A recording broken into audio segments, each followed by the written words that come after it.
Bus Deepak இருக்கார்ல, அவர் வீடு எங்க இருக்கு? இருக்காருல்ல, ஏன் அவன் வீட நீங்க கேக்குறீங்க? என் தங்கச்சி அவர் தான் கட்டி கொடுக்கலான்னு இருக்கோம். அதான் மாப்பிள்ள என்ன எப்படின்னு விசாரிச்சுட்டு போலான்னு வந்தேன். நீங்க ஒரு 5 நிமிஷம் இங்கே வெயிட் பண்ணுங்க. இப்ப அவனே வந்துருவான். வரமா அவன் கேரக்டர் எப்படின்னு உங்களுக்கே தெரிஞ்சிடும். மாப்பிள்ள எங்க இருக்கியா? அவன் கோயிலாண்ட வாங்க வேமா. ரைட், நீ போன் அடிக்குமா? நான் பக்கத்துல வந்துட்டேன்டா. வாங்க. சரி வா போ. எங்க போய் டீ குடிச்சிட்டு வா. டீ குடிக்கவா? மணி 12 டீ குடிக்கணும். ஏடா எப்ப என்ன டீயா குடிச்சுக்கிட்டு போவான்? வாடா, ஆளுக்கு ஒரு ஓல்டு மங்க கூட்டு வருவான். சரக்கு அடிக்கிறீங்கன்னு முடிவு பண்ணிட்டேன் மச்சான். ஏண்டா நேத்து நைட்டுக்கு ஓல்டு மங்க ஒரு புல்லு பத்தான்னு சொல்லிட்டு இன்னொரு கோட்டர் வாங்கி அடிச்சு மாடா. அதுக்குள்ளே மாடா விட்டுட்டா எல்லாத்தையும். சரி போயில கொடு. ஏய் போயிலாம் வைக்கிறே கிடையாதா? ஏண்டா நேத்து போயில கஷ்டப்பட்டு கடையா ஏறி நான் வாங்கிட்டு வரேன். பாதி பாயிட்ட வாங்கிட்டு போயிட்டு இப்ப நீ தரமாட்டேங்கிறியாடா? ஏண்டா அப்படி இருக்க? சரி காலையில கட்டிங்க போட்டு வந்துட்டேன். புகைக்கிறதுக்கு ஒண்ணும் இல்ல.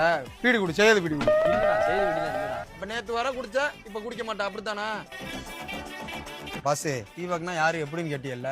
பாத்தியல்ல ஆளு பயங்கரமா. எதுக்கு என்ன அடிச்ச? நான் மாப்பிள்ள பார்க்க வந்ததே உன்னதான்டா.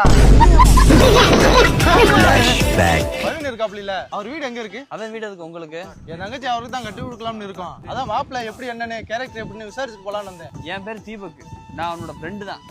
எனக்கு உன் தங்கச்சியை கட்டி கொடுக்கறதாகவும் என்ன கேரக்டர் பார்க்க நீங்க இந்த ஊருக்குள்ள வந்ததாகவும் போய் அவன்கிட்ட சொல்லி பாருங்க. அவன் கேரக்டர் என்னன்னு அவனே உங்களுக்கு காட்டுவான். ஓழி